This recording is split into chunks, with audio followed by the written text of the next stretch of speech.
Knocked out, mollywopped, boom bap, bam bam, KO'd. What's up, guys? It's your boy Dali Amor. And it's Ray Love. And welcome back to Trends Talk Today. So, if you're new to this channel, welcome. This channel, we give a lot of opinions, because we have a lot. We also state the facts, and here's where you guys lead the discussion. So today we have 3 interesting stories to talk about. Let's dive in, let's get it started. So our first topic today is about Nate Robinson and Jake Paul. So if you guys haven't heard, Nate Robinson, ex-NBA player, Jake Paul, pretty famous YouTuber, and they had a boxing fight. And unfortunately, Nate Robinson got knocked out. He got mollywopped. He got boom bap, bam bam. He got KO, for lack of a better term. And I just have the question of, is it okay to make fun of him?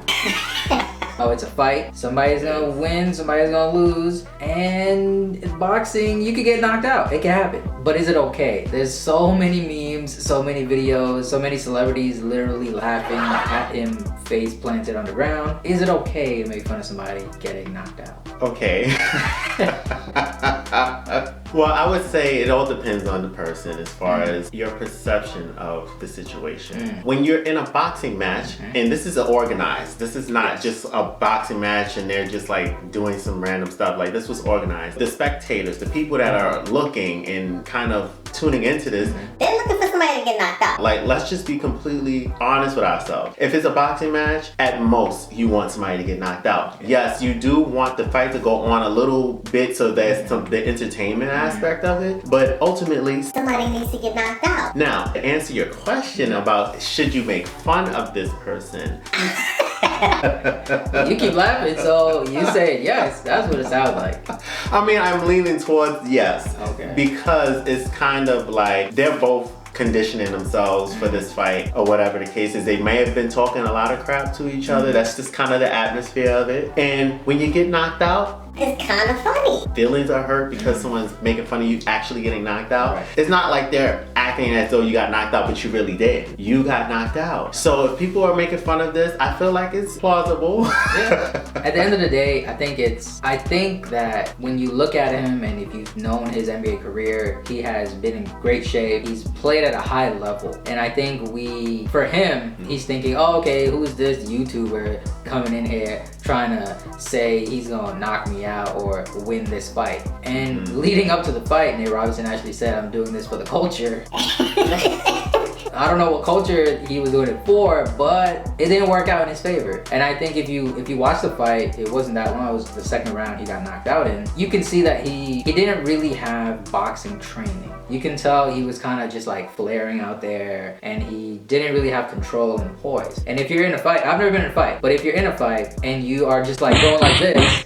all the person has to do is just sidestep and knock you out. And that's what happened. And that was it. He was on the ground. And like you said, it's filmed, it's there, can't really deny it. I think he's not hurt by it. Obviously, he got hurt by it, but he's not hurt by the aftermath. And I think he's taking it well. And I think it's okay to make fun of him because the memes are hilarious. I mean, when you really think about it, it's like he kind of has to take it well. Because what you gonna do? Beat him up. Like, it is what it is at this point. That's true. So it's like, if you felt some kind of way or not, you're not gonna disclose it because you just got knocked out. Yeah. So on the bright side, they both got $600,000 to do this fight. Would you want to get knocked out for $600K? I mean, I don't want to get knocked out at all.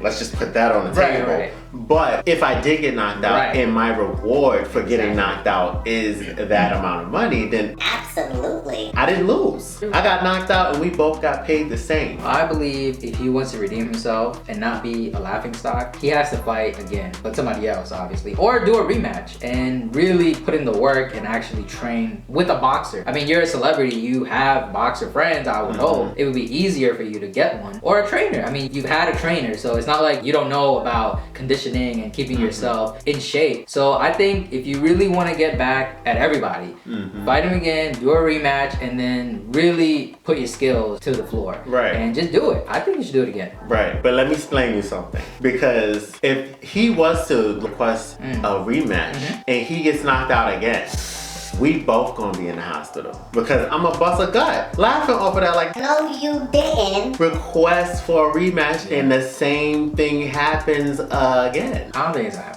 I think he'll know better. Well, You can't. I mean, yes, the skill level will probably raise by some. Hopefully. Or whatever, and then the drive to win would be a lot higher too. Because you know, when people are fighting for different things, as far as their mindset is concerned, then they have a little bit more will. A little more willpower in that sense. So I can say he would do better, but if the end result is him getting knocked out, I'm gonna overlook all of the other training that he got. Like, it's just... At the end of the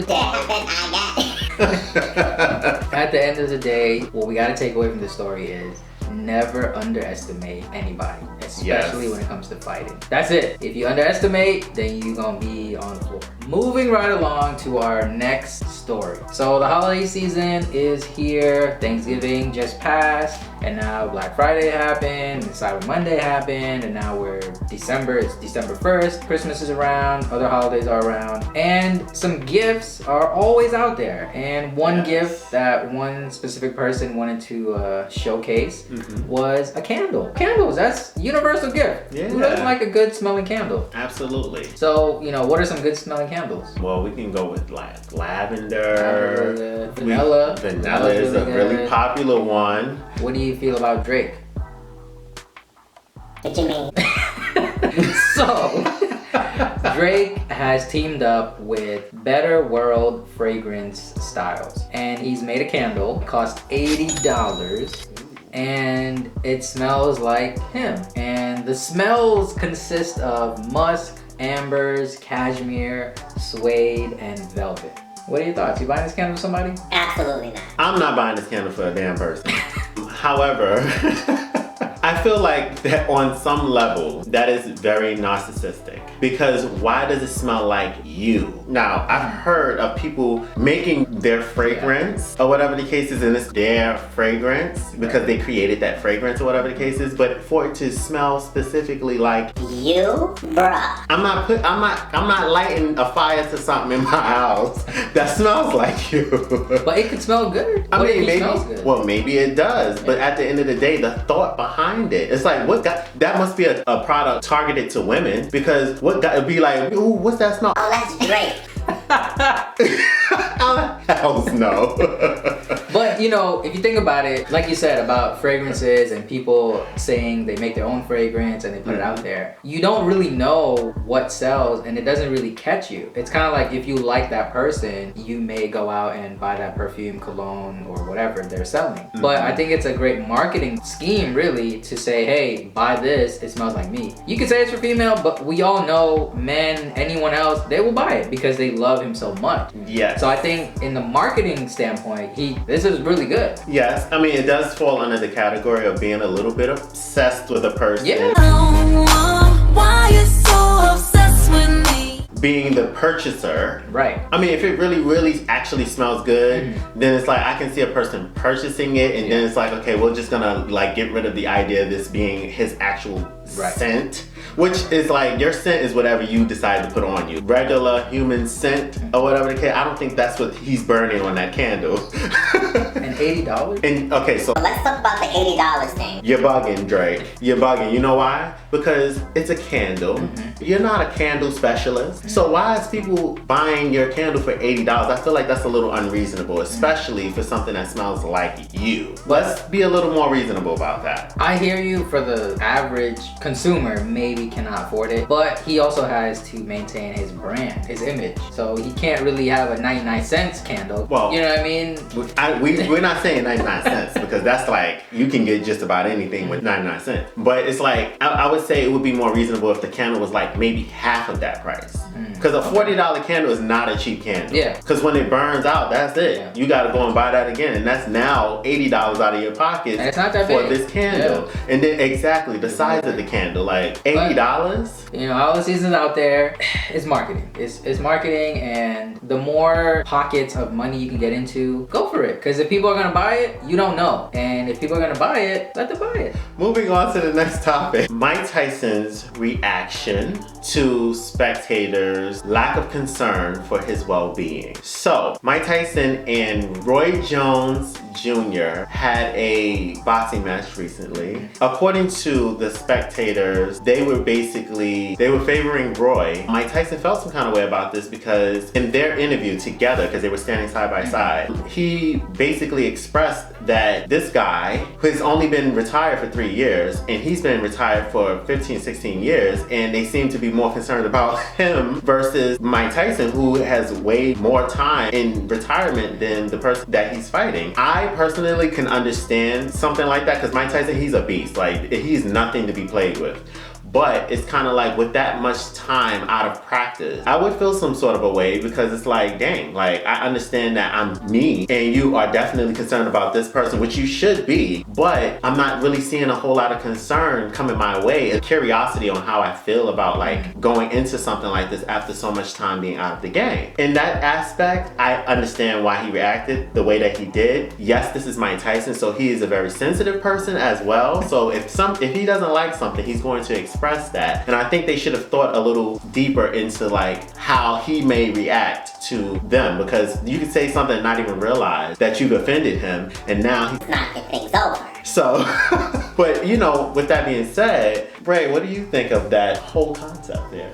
Well, first of all, they're both in their 50s, and it was an exhibition fight, so it wasn't anything crazy, and they wanted to raise money for charity. So I think that at the end of the fight, like you said, the post-game interview, Roy Jones Jr., he was still hurt. Like, you could see him, he was kind of like holding his stomach a little bit because Mike Tyson was doing a lot of body shots. And he said his punches hurt, Mike Tyson's punches hurt. And I think that if you're a boxer and you are very talented and skilled and just all you're known for is hard punching, I don't know if that goes away. And I think that he definitely won the fight, even though it was called a tie. The many fans and people that saw it all say that Mike Tyson did win. But it's whatever, it's for charity, it doesn't really matter. And Mike Tyson at the end also was saying that I would definitely do it again, let's do it again. And then when they panned the camera to Roy Jones Jr. and asked him the same question, would you do it again? He said, well, I gotta ask my family, I gotta see what they say. So you can tell right there, the shape doesn't really matter, like being in shape for a long period of time, because if your punches hurt, your punches hurt, and you're gonna feel it because there's only 2 people in the ring that's punching each other. And I think that people need to stop playing with Mike Tyson. He still can box. 51, 54 years old, they were doing, I mean, they went 8 rounds. Right. That's a lot for 50-year-olds, especially boxing. It's not an easy sport. No. It's not an easy sport. You might think you get in there and you just throw a couple, it doesn't work like that. You get knocked out. Right. So I think, you know, he is just saying that he wants to do it again and do more cards and be in the ring again and raise money for charity. And I think that's really great. And 50 years old, it's whatever. You can say he's out of shape or he's too old or whatever, but it's fun. And at this point in his life, he is not really interested in making money per se. He said he wants to be a humanitarian and he wants to give back and put on a show because he is an entertainer at the end of the day.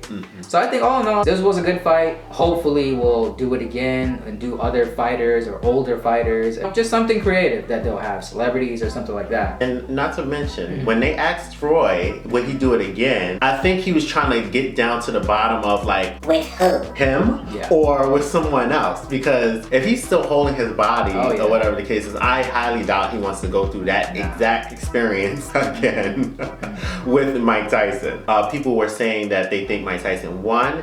In hindsight, I think he did. Yeah. And he's also an entertainer. People want to see people who are entertaining. Yeah. Back in the day, he was not one for interviews or talking too much. He had one goal: go in the ring, knock you out. That was it. Yes. And now it's kind of interesting and fun to see a lighter side and a more human side of him. And he's had a lot of experience, and I think that they definitely should bring it back. It was a really good story. And that brings us to the end of this episode. Please do not forget to like, comment, and subscribe.